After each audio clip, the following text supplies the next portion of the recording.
So when you think about Petoskey and you think about the layout of the framework, okay, and where can we then integrate green stormwater infrastructure into kind of the residential or downtown neighborhoods to clean it up before it hands over into Lake Michigan, we really broke Petoskey into kind of 4 categories. And the idea is that these techniques that you're going to see in this rest of this presentation, these green stormwater infrastructure techniques, even though we're only rendering or showing them in one parking lot or one street or one park, it's really something that could be transferred to other places downtown. So even though we're only maybe doing imaging on Howard Street or along the lakefront, it really could be transferable to other places in the city.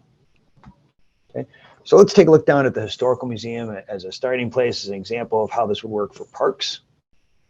And so the existing area might have like a beehive catch basin. So this is where stormwater currently goes into the system, or some low-lying areas. But these are great opportunities to kind of retrofit the turf grass, get some of this excess turf grass out there and then plant it with native wildflowers. So we look for opportunities. Any place we might see like a beehive type catch basin where that stormwater is moving into already is a good opportunity to put in a decorative flower bed, perhaps with pollinators, or the birds or the butterflies provide opportunities for the pollinators, which is so very, very important to the agrarian economy of northern Michigan. So the more habitat we can provide for them, the better off we are collectively. So when you look at residential streets, right, so this is Howard Street, we're going to zoom in. These concepts of bioretention bump outs at corners and crosswalks and at low points can be up and down all of Howard Street. We're going to zoom in and just show you one example along the corner of Pearl and Howard. So here's the existing location. So you got some catch basins right here. You can kind of see this pavement is kind of near end of serviceable life. You actually get some standing water in the low spots already. And then this is an area that wouldn't have a lot of on-street parking. And then this is a corner, so you're not really allowed to park right on the corner anyway. So, one opportunity is to bump this out a little bit, right? And so you're taking part of that curb and gutter. This is still parking on this side of the street. This is still two-way traffic. We're not taking up an entire traffic lane. We're just taking up a portion of the road that really you're not allowed to park in anyway, because you're too close to an intersection or too close to a corner. And so you could do a bump out and then direct stormwater in here. You can you wouldn't be able to see it, but there's basically a stormwater inlet at this end and a stormwater inlet at this end. And you still have the traditional gray infrastructure underneath these bioretention bump outs, so that when these things fill up, the water still has a place to go. So you're really retrofitting a gray system with green to clean up that water, purify that water before it makes it to the bay. And you're also doing a situation where you're kind of helping with flooding, right? Even because if there's too much water inside the pipe network, you have a situation where you can have flooding in different regions or zones of the city. So take advantage of these good sandy soils and get water into the ground. Okay, so there's different plantings that could be part of this. Part of this is aesthetic, part of this is performance.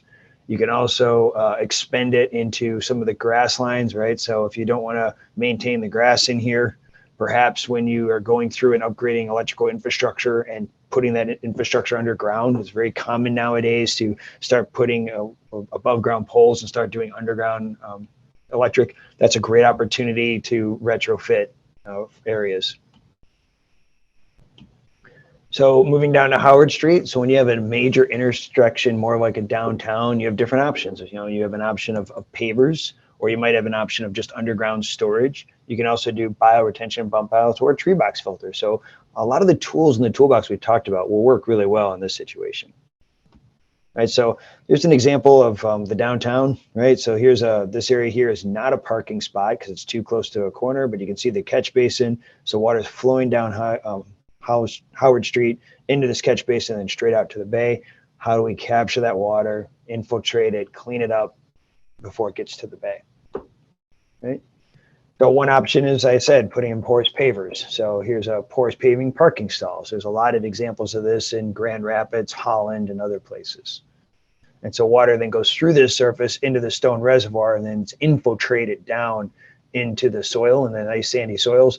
The excess would bypass the system and then go into a traditional kind of catch basin. Okay. If you want to maintain traditional parking, one opportunity is we're basically kind of an infiltration gutter. So we capture water along the length and we do underground storage, either in stone or in some of those infiltration trench technologies that I was showing you. This is something we did in Northport, where we had underground storage, and above it was just traditional asphalt parking. So nobody realizes that they're parking on top of open aggregate and storage systems that then are infiltrating into the ground. Or if you can do a bump out. This was a spot that's not a parking stall anyway. So water comes down here, flows through the grasses, and you get a little bit of nice habitat, some beautification. It infiltrates into the ground, and then excess goes into that system. Here's an area with a lot of excess pavement. You have two kind of aging catch basins here on the corner. Right, so this may be a good opportunity to kind of clean this up a little bit, put in a couple tree box filters, put some underground storage that we talked about before. So water is going to get in here, it's going to be captured and purified by these trees, and you'll have storage under this corner. And this concept then can be replicated throughout the downtown, right? So we're just rendering one corner, but you've got this concept that can keep going, right, throughout Howard Street or other portions of the downtown.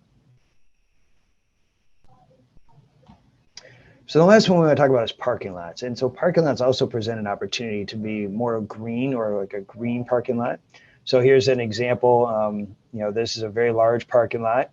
So in some cases, the techniques we do will take up some parking stalls. So you might have to sacrifice a parking stall or two as part of beautification, as part of water quality. And so that's what this would look like, right? You're sacrificing a few parking spots along the edge for kind of a beautification of the downtown parking, and then also the water quality benefits for the water that's flowing into the bay that we're trying to protect. Okay, you can see here we've got kind of some low-lying areas here where water is collecting and ponding anyway. You've got a raised concrete area. So this is a good opportunity to put in those planter boxes we discussed. So water now sheet flows over land and then through these individual small little curb cuts into the planter boxes. And all these planter boxes are connected underneath, and so you're getting infiltration throughout this length. And then every 2 or 3 stalls, you want to make sure you have a crosswalk so that people are not tempted to try to jump through or walk through this. They can have the individual cut throughs every couple parking stalls. There are other options available. Sometimes people like to put small decorative fences on there to make sure it's more visible so people don't try to cross them.